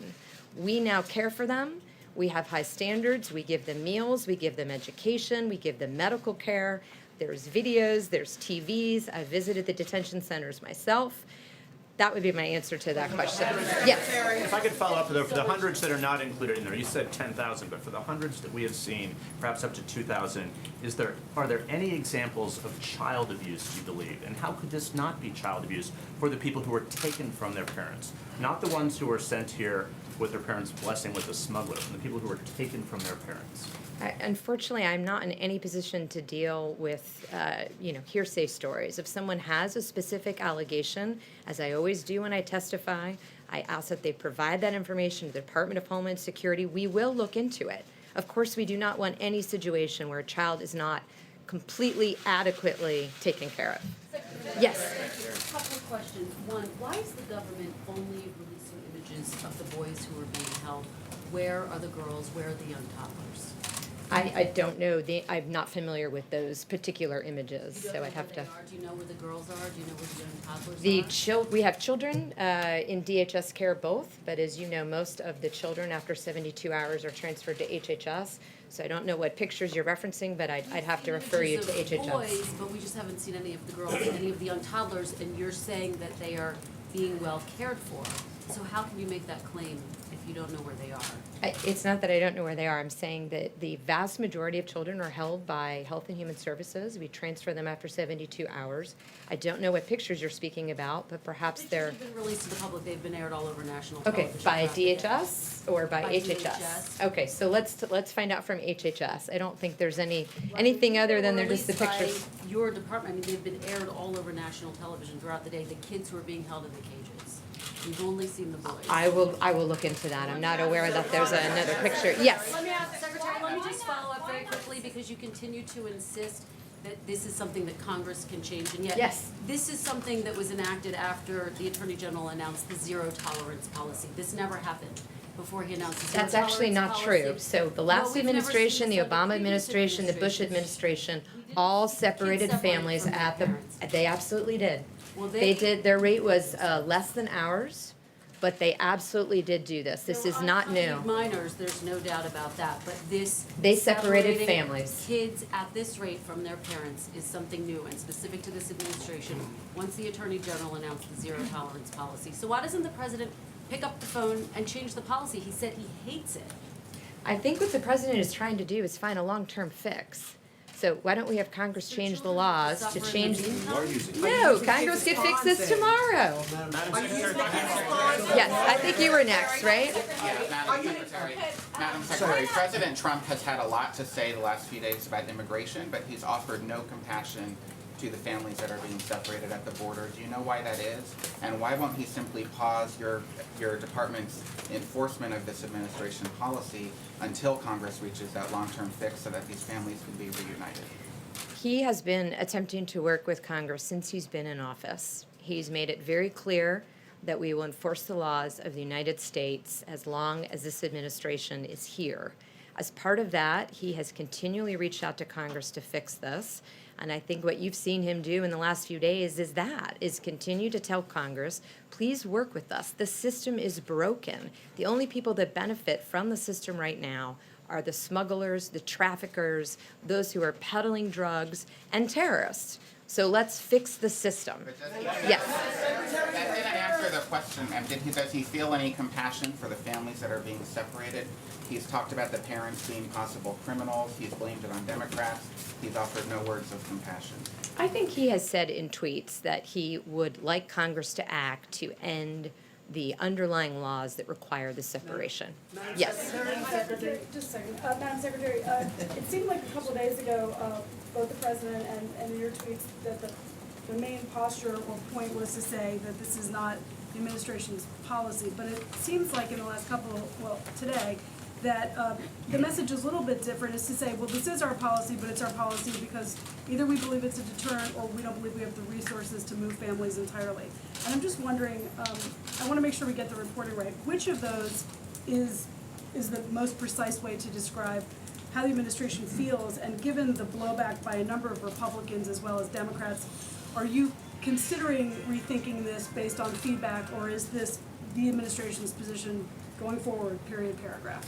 The laws prohibit us from detaining families while they go through prosecution for illegally entering the border and while they go through prosecutions for immigration proceedings. If we close the loopholes, we can keep the families together, which is what they did in the last administration until a court ruled that we can no longer do that. After 20 days, we have to release both unaccompanied children and accompanied children, which means that we cannot detain families together. The only option is to not enforce the law at all. Yes. Yes. Okay, so going back to these two questions from Kristen and Margaret, you said that you want Congress to close some loopholes. With that, you also said that you want to make this work. Now, are these kids being used as pawns for a wall? Many people are asking that, and Democrats are saying this is your discretion, and there is no law that says that this White House can separate parents from their children. The kids are being used by pawns by the smugglers and the traffickers. Again, let's just pause to think about this statistic.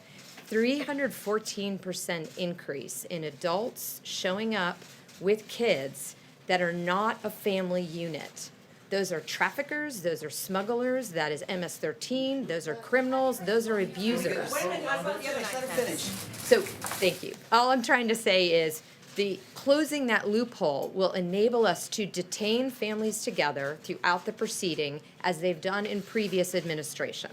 Madam Secretary, can you definitively say, are the children being used as pawns against a four-wall? Yes or no? Can you say yes or no to that? The children are not being used as a pawn. We are trying to protect the children, which is why I'm asking Congress to act. Yes. Lay out as the legal framework for the decisions that your administration's made. Are what we're seeing, the pictures, the audio, the stories, are they an intended consequence of the administration's decision-making or an unintended consequence? I think that they reflect the focus of those who post such pictures and narratives. The narratives we don't see are the narratives of the crime, of the opioids, of the smugglers, of people who are killed by gang members, of American children who are recruited, and then when they lose the drugs, they're tased and beaten. We don't have a balanced view of what's happening, but what's happening at the border is being overrun by those who have no right to cross it. As I said before, if you're seeking asylum, go to a port of entry. You do not need to break the law of the United States to seek asylum. People are being turned away from ports of entries, Madam Secretary. That actually is incorrect. We have limited resources. We have multiple missions at CBP. And what we do is, based on the very high standards we have, if we do not have enough bed space, if we do not have enough medical personnel on staff, if we do not have enough caretakers on staff, then we will tell people that come to the border they need to come back.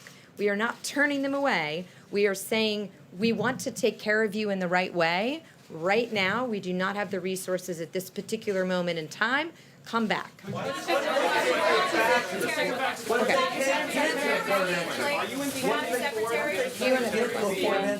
you very much. Are you intending for this to play out as it is playing out? Are you intending for parents to be separated from their children? Are you intending to send a message?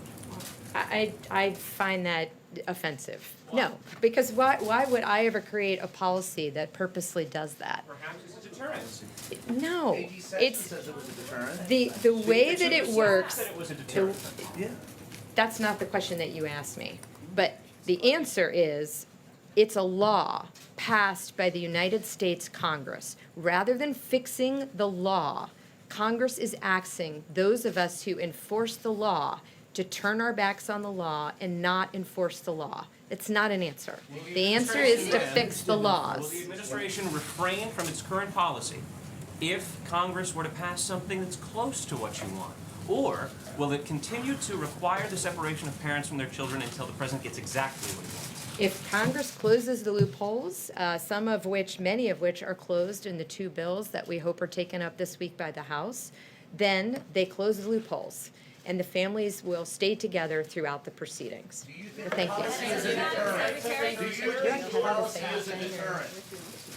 Madam Secretary, do you believe the policy is a deterrent? Why? Thank you, Secretary Nielsen. I'll jump right in and go to other questions, news of the day. Steve. The President said he would talk to the North Korean leader Kim yesterday. Do you know if that happened? I know the president has spoken with a number of administration officials that are working on the details following the North Korean summit, and we'll keep you posted on those details, but I'm not aware of a specific call between the two leaders at this time. There's a report that the United States and South Korea have agreed to suspend joint military drills in August. Is that real? I'm sorry, the last part of the question? That they've agreed to suspend joint military drills in August. Are you aware of this? Is this true? Those conversations are ongoing at this point, as long as the North Koreans continue to act in good faith, as we saw in Singapore, then we expect those things to be on pause at this point. Sarah, IG Bill? report? Yes, Sarah, has the president discussed the family separation policy with the First Lady in light of her statement yesterday? And does he have any plans to come out and address the American people, maybe take some questions about how his administration's enforcing? The president did take a number of questions, as I'm sure you're all aware, on Friday, in which what he actually said very closely mirrored what the First Lady said. He said he hates seeing this. He's called on Congress, not just Friday, but for months. He's called on Democrats in Congress to work with him. Let's fix this problem. The president isn't trying to kick the can down the road. He's actually trying to work with Congress to get real solutions and to fix the problem, and that's what we're doing. Jeff, and I'll take your question, since you and your network falsely accused me of not wanting to be here, so I'll be glad to pass that question on to you now. Why did you decide to have Secretary Nielsen answer questions instead of you I'm here answering questions as well, but I thought it was important for the secretary and one of the primary experts on this process and the things that are going on to come out here and have the chance to speak to you and for you guys to be able to ask questions directly of her and the leaders in this administration. But I'm standing here in front of you. John? I have a real question. Would the president sign a bill that did not I wondered if you were going to throw it away. Would the president sign a bill that did not include border funding if it did indeed close this loophole that Secretary Nielsen talked about? Would he sign that specific bill, or does he require an entire bill with that $25 billion in border We've funding? laid out what we would like to see on a number of different occasions. There are currently 2 bills that are in process in the House. The president supports both of those pieces of legislation that we have voiced support for the details in those. The president doesn't just want to see a Band-Aid put on this. He wants us to actually fix our immigration system. He's tired of administrations claiming that they want to help the system and then just kicking the can down the road. He wants to actually fix the problems. He wants to secure our border. This isn't just something we can tinker with. We have to actually fix the entire system, and he's committed to doing that. You would require Again, we've laid out what we want to see in legislation. The president wants to fix the system, and we're committed to doing that, and we hope Congress will actually do their parts. Democrats have got to stop playing political games and actually come to the table and get real about solving the problem. John? Thanks. On the IG report and the hearings in Congress with Mr. Horowitz and Director Wray, the president tweeted several times today and yesterday that the Mueller investigation continues to be, quote, a witch hunt. He said on Friday that after reviewing the IG report, it shows that there's no evidence of collusion. His own FBI director today said that Mueller is not on a witch hunt and that the report doesn't speak to the special counsel investigation. How is there that disconnect there between what the president believes another branch of his administration is doing? The president's been clear. He was obviously very involved in his campaign, and he's laid out a number of times that there was no collusion, and he strongly feels this is a witch hunt. The president's also said that the IG report clearly calls into question the credibility of James Comey and many other senior FBI investigators who have been involved in the Russia investigation, and that report validates the claims that he's made repeatedly. Dave? Thanks, Sarah. The governor of Massachusetts, who's a Republican today, reversed course and ordered the National Guard not to send assets or personnel to the southwest border because he said the actions of the federal government are resulting in the inhumane treatment of children. Would you comment on that, and have you seen any other impact on border operations from this whole situation? I haven't seen his comments specifically, but I would tell him that he should call every member of Congress, particularly those in his own state, and ask them to fix the laws. There's only one body here that gets to create legislation, and it's Congress. Our job is to enforce it, and we would like to see Congress fix it. That's why the president has repeatedly called on them to work with him to do just that. Deborah? What was the president's reaction to Laura Bush's piece in the Washington Post? I'm sorry, what was the last part of your question? What was the president's reaction to Laura Bush's piece in the Washington Post? I didn't speak directly with him about that, but I'm happy to address the concerns and echo what Secretary Nielsen said. Look, we share the concern. The president himself said that he doesn't like this process, but once again, it's Congress's job to change the law. We're calling on them to do exactly that. And frankly, this law was actually signed into effect in 2008 under her husband's leadership, not under this administration. We're not the ones responsible for creating this problem. We've inherited it, but we're actually the first administration stepping up and trying to fix it. John? Thank you, Sarah. I have here in my hands some figures from the German Ministry of the Interior under Minister Seehofer, which says that crime has gone down 5.1% in Germany.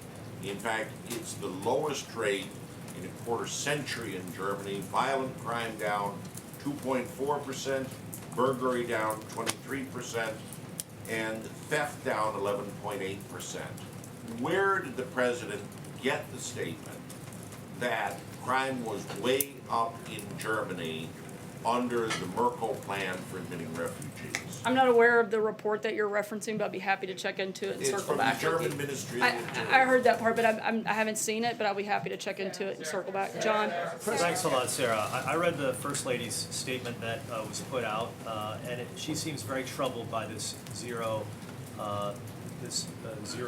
tolerance policy. Is there any sort of daylight between the president and the first lady on this issue? I think we've made it abundantly clear that the daylight exists between Democrats and Congress and their ability to change this law. The president himself said that he doesn't, he hates these images, he hates this process, and that's why he's asked for it to be fixed.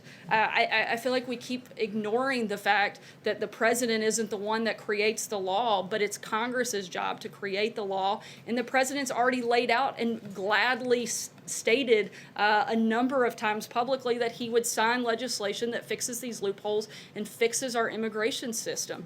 I think that people should be begging and banging down the doors of Congress and asking them to join with the president instead of fighting him, instead of constantly criticizing. Why aren't they offering solutions? You have people like Nancy Pelosi and Chuck Schumer who come out and complain and attack. It's because they have no message, they have no solutions. We've laid out a solution, and we'd like to see them work with us to put it in place. Steve?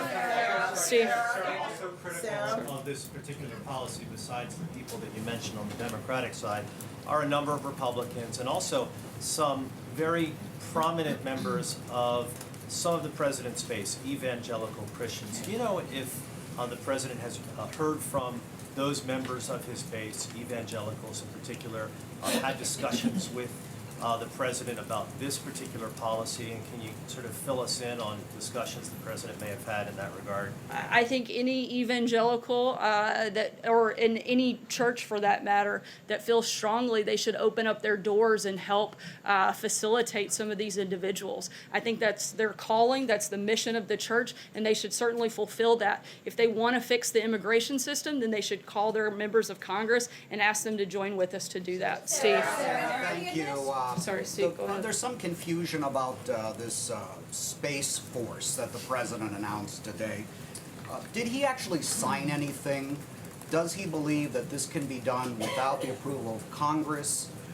The Air Force appears opposed to it. Where is the support for this coming from besides the president? The president's asked the Department of Defense to start the process. We're in the beginning stages of it, and we're going to work with the Department of Defense and the other relevant parties to put it into place. Francesca? Sarah, if the administration is, as it says, not using the children as pawns in this situation, then why not just have Congress pass legislation that narrowly deals with this family separation issue and sign it, and then deal with the other aspects of the immigration system that the president wants overhauled with at a different time? Once again, we want to fix the entire system. We don't want to just tinker with it. The president is tired of watching people kick it down the road and not take responsibility and not fix the problems that we have. Ideally, Sarah, that you would like to see all these other things change about the immigration system, but we're dealing with this particular situation right now. Why We're not? dealing with a number of situations. That's not the only one. We have people flooding over the borders. Look, the president wants people to come to this country, but we want them to come legally and through the right process. And that's what we're asking. We want to secure the border. There have been a number of individuals that are permanently separated from their families due to the illegal aliens that have come across this border and murdered and killed American citizens. Where is the outrage over that separation? We want to fix the whole thing. We don't want to just tinker with one part of it. This is a broken system, and we've got to quit ignoring it. Just ignoring the rule doesn't fix it, and that's what this administration is actually trying to do. I'm going to take one last question. Sager? Thank you, Sarah. So the Secretary Pompeo came out today, and he said that in exchange for denuclearization on the Korean Peninsula, that the United States had committed to updating the armistice agreement that's currently in place. Can you confirm that the president did make this commitment to Kim Jong-un, and what exactly does updating the armistice mean? Does it put the future of U.S. forces on the Korean Peninsula in question, and just any more information you could update us on in that regard? We're finalizing the details of what the process will look like. Certainly would confirm Secretary Pompeo's comments and would refer you to the State Department and the Department of Defense, who will be putting those details out and together. Thanks so much, guys. Have a great day. Has the president talked to Franklin Graham about separation of children? Separation a deterrent. Has the president talked to Franklin Graham about the separation of children and their parents?